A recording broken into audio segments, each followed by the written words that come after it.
whenever I'm there, I kind of feel a little concerned because I kind of see the prices, like, whoa, the cost of living is really high. I think Hawaii is the number one highest cost of Yes. living in the US. And then I kind of do the math. I'm like, okay, well, the biggest industry there is tourism, and like tourism, it pays decent, but it's not like an engineer, you're not paying like, you're not getting paid like a lawyer. And so now, how do people even survive out there? Like multiple jobs, or like, I mean, what is your kind of sense of how Hawaiians are doing in Hawaii? That's an interesting question because I do watch that and I do care about that. And yes, it is expensive. You do things a little differently there. One thing, it's a lot of family, and many times it's 3 and 4 generations living in the same household. A family takes care of family. If somebody goes to Costco and they buy a big thing of tomatoes, they split it up between the households if they're in different households. I think a big part of what it is we don't need a whole lot. We live in such a beautiful place. The toys and games and we'd rather be outside, in the yard, watering plants, and people share. Like our neighbor has a big mango tree, and they just bring over bags of mango and put them on our doorstep. Well, we have grapefruit and limes and pomegranates and bananas, and we take things over to them. People are very conscious about other people. And you don't have heat bills at all. We don't have air conditioning. We just have the trade winds. We just open our louvered windows and the wind blows through. So there's ways that you save money because you're not spending it on other things. So, and we're not as such a materialistic place. The people that are really the local people, and my husband was there all his life till he went to college, and then we got married and lived in the mainland. But when he was raised by his great-great-grandmother, and he didn't even, they didn't have running water. He went and got buckets of water with his grandma. And, they didn't have outdoor shower. They had outdoor shower heated, a bucket, and it falls down on you, or you go out in the ocean and then just rinse off. He would catch fish from the times he was a little white spearfish. You find other ways. Like my son-in-law goes out, he does these tournaments for ahi fishing, and he'll get a 300-pound ahi. They all go back to the house, clean the whole thing, wrap it, and take freezers to all the family. So everybody has fresh ahi. It's different. You wouldn't see that. I lived in Dallas, and I don't think I even knew my neighbors.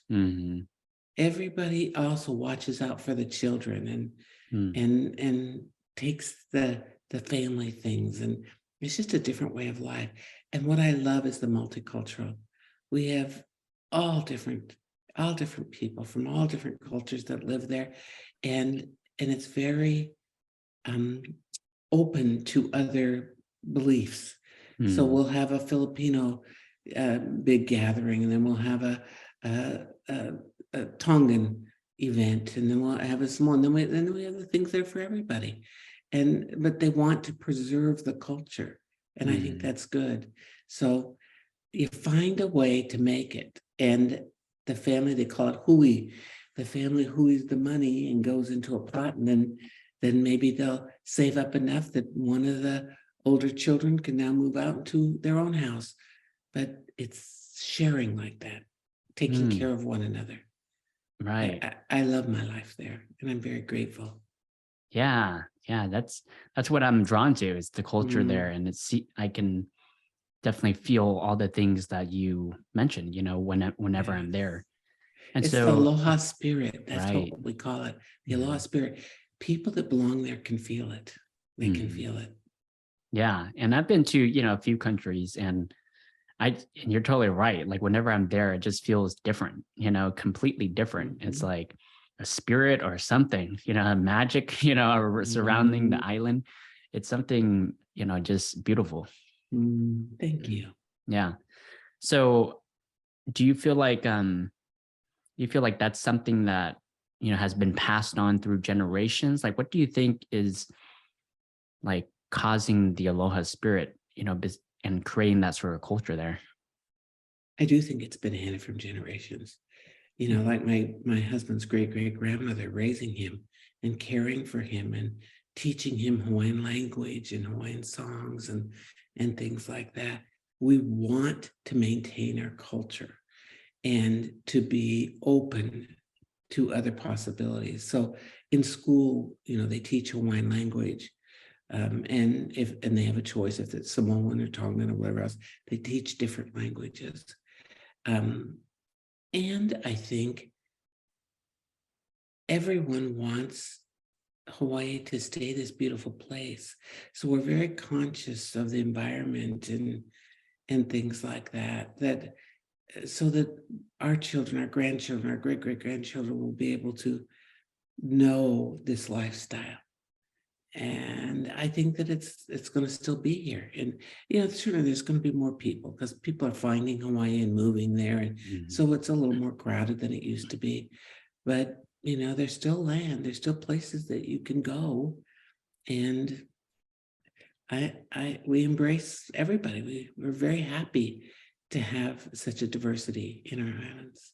Hey, thank you so much for watching this video. If you enjoyed the video, make sure you watch the full episode here. And if you're not subscribed yet, make sure you click on the subscribe button. I really appreciate you watching. I'll see you in the next video.